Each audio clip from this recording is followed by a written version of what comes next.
I think I'm learning the most right now that I ever learned in my whole life.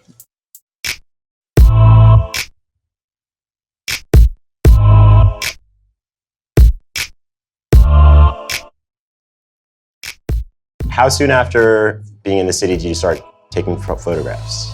I remember like the time where I got into graphic design. That's where I got like my interest into like visual, into anything that was like photos. And obviously at the time I didn't have any, like maybe any resources money-wise, and also I only had a phone. So I started taking pictures with my phone actually. And I was like, well, like maybe I need better equipment to take these pictures. So that's how I grew. And I was like, okay, I guess I can get into photography.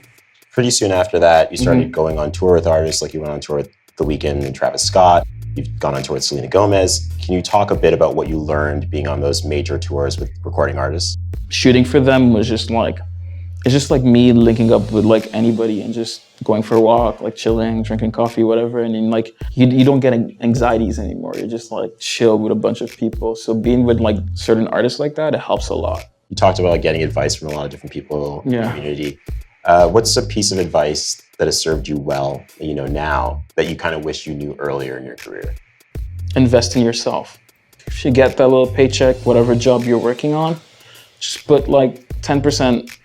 Put 10% because you can probably buy yourself your next camera, right? Because I think the best thing ever is to like find what you really like and investing on it. Sometimes you don't need like the big budget. Sometimes you don't need a lot to do something. If you really want to do it, just like start slow. If you're young right now, you have that time and you live in this world, just invest time in yourself, you know? How can I level up my creativity, or like what can I switch? There's always been like something to solve, you know? It's like, cause like the whole thing is just solving problems. And throughout that, I just try to keep an artistic integrity.